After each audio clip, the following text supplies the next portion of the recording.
Hey everyone, welcome. So today we're going to tackle one of my absolute favorite Korean expressions, the one you use for all those heart-stopping, that was a close call moments. And to kick things off, let's start with a scene I'm pretty sure you've lived through yourself. I mean, you know the feeling, right? You see your bus pulling away from the stop, you just take off sprinting. Maybe you're waving your arms like a total maniac, hoping the driver catches you in the mirror. It's a real race against time. The doors hiss open, you dive on, and just collapse into a seat, totally out of breath. That wave of relief just washes over you. So the big question is, how do you actually capture that feeling, that, phew, I almost missed it, in a way that sounds completely natural to a Korean speaker? Well, this is your answer. The key to unlocking all those, almost and nearly situations is this incredibly useful little pattern, 을 뻔했어. Let's break it down. So at its core, 을 뻔했어 is all about talking about a near miss. It tells your listener that something was right on the brink of happening, but, and this is so important, it didn't actually happen. It's just perfect for showing you're relieved or even for adding a little bit of drama. Okay, to really get this, let's break down a classic sentence, 큰일 날 뻔했어. This is such a common, super useful phrase. It's the perfect way to say, wow, that was a close call, or that almost ended in total disaster. All right, so here's how all the pieces fit together. First up, you've got 큰일, which literally means big trouble. Then you have 날, which comes from the verb 나다, meaning to happen. And finally, our star player, 뻔했어, which means almost did. So what you're literally saying is, big trouble was likely to happen, which of course translates perfectly to, it almost became a disaster. Okay, so how do you actually use this with other verbs? The good news is, it's super simple. Let's jump right into the rules. It really all just comes down to how the verb stem ends. If it ends in a vowel, like 가다, you just add 릴 뻔했어 to get 갈 뻔했어. Super easy, right? If it ends in a consonant, like 죽다, you pop in 을 뻔했어 to make 죽을 뻔했어. And then for verbs that already end in that real consonant, like 울다, well, that's the easiest one of all. You just slap on 뻔했어 directly. And, in Korean, politeness is always key. And to make this more formal, all you have to do is add a 요 right at the end. 뻔했어 becomes 뻔했어요. It's that simple.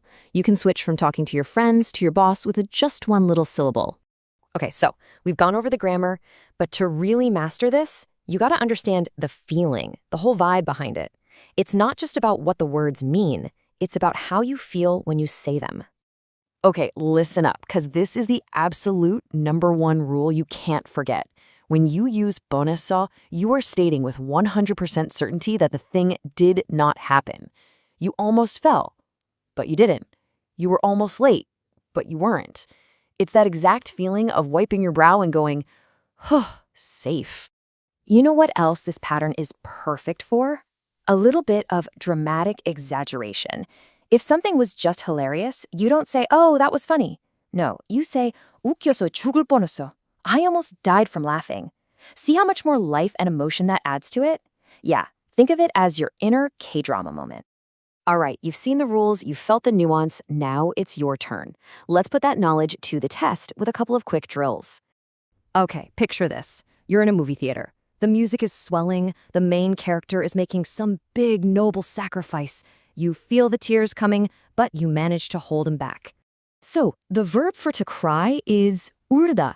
Based on the rules we just went over, how would you say, I almost cried? Go on, I'll give you a second to think about it. Yes, it's 울 뻔했어. Remember, since the verb stem 울 already ends in that real sound, you just add 뻔했어 right on. Nicely done. Okay, one last test for you. Your friend comes running up to you all excited and says, 나 복권 당첨될 뻔했어. So what really happened here? Is he about to buy you dinner with his new fortune, or did he actually lose? And the answer is B. He lost. I mean, he might have been one number away, so close, but the whole point of 뻔했어 is that you never actually cross the finish line. He did not win. It's the ultimate so close yet so far phrase, for sure.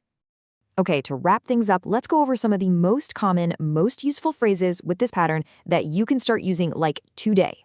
So think of these as your go-to phrases.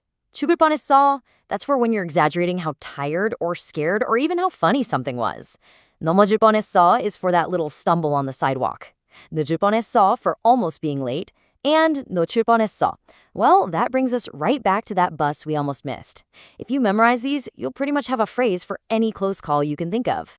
And now, a little homework for you, your final takeaway. I want you to think about your week. Was there a moment you were almost late for something? Or maybe you almost tripped on the stairs? Try to frame that experience in your head using exactly what we just learned. So what's a close call from your life that you can now talk about in Korean?